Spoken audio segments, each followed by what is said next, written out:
Hello everyone, কি অবস্থা সকলের? আশা করি আপনারা সকলেই ভালো আছেন। আমি আলহামদুলিল্লাহ অনেক ভালো আছি। ঈদ তো চলেই গেল, তো এখন যদি একটু দূরে কোথাও না যাই তাহলে কি হয়? আজ চলে যাচ্ছি আমরা আমাদের গ্রামের বাড়িতে। সকাল সকাল ঘুম থেকে উঠে নাস্তা করে আমরা রেডি হয়ে গেলাম। একটা পুরো অটো নিয়ে আমরা বসে পড়লাম। এর কিছুক্ষণ পরে অটো তার যাত্রা শুরু করে দিল গলাচিপার উদ্দেশ্যে। চারদিকের রাস্তাগুলো কিন্তু অনেক সুন্দর ছিল এবং আমাদের অটোগুলোও কিন্তু খুব দ্রুতভাবে যাচ্ছিল। চারদিকে এরকম ক্ষেত খামার দেখতে কারই না ভাল লাগে। আমরা গলাচিপায় যে পথ দিয়ে যাচ্ছিলাম সেই পথে চারদিকে অনেক গাছপালা এবং চারদিকে অনেক ক্ষেত খামারই ছিল।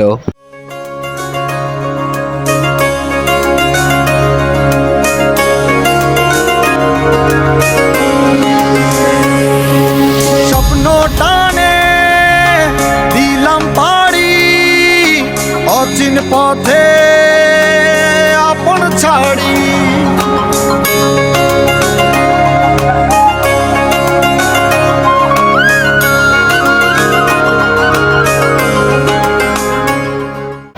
অনেকক্ষণ অটোতে বসে থাকার পর আমরা চলে আসলাম গলাচিপা খেয়াঘাট।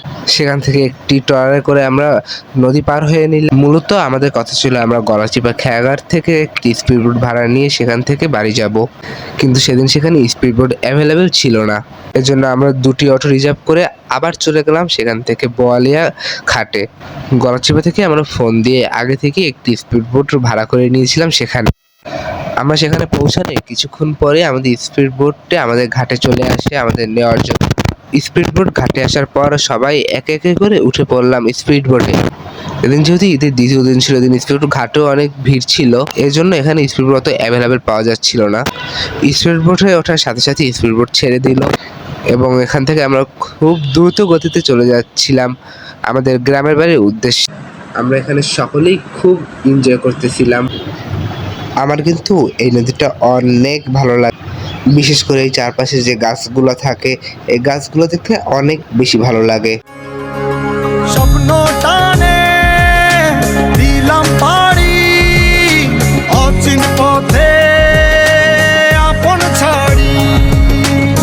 পেছন ফেলে উঠান বাড়ি প্রিয় মুখার স্মৃতির সারি। মন বলে চল ফিরে আবার স্বপ্ন যাবে বাড়ি আমার।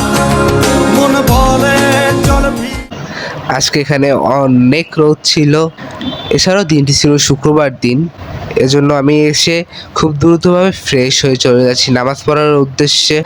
নামাজ পড়ে দিয়েছি এক ঘুমে পুরো রাত 8টা বেজে গিয়েছে। এই সময় একটু যাচ্ছিলাম বাজারে, কারণ আমাদের সকলে অনেক ক্ষুধা পেয়েছিল। দুপুরের পর আমরা আর কিছুই খাইনি। বাজারে গিয়ে একটি দোকান খুঁজে পাই, আমরা এক মোগলাই অর্ডার দিয়ে দিই এবং বাসার জন্য কিছু মোগলাই নিয়ে যাই। তো আজকের ভিডিওতে থাকছে এই পর্যন্ত। দেখা হচ্ছে নেক্সট ভিডিওতে। সকালে ভালো থাকবেন, সুস্থ থাকবেন। আল্লাহ হাফেজ।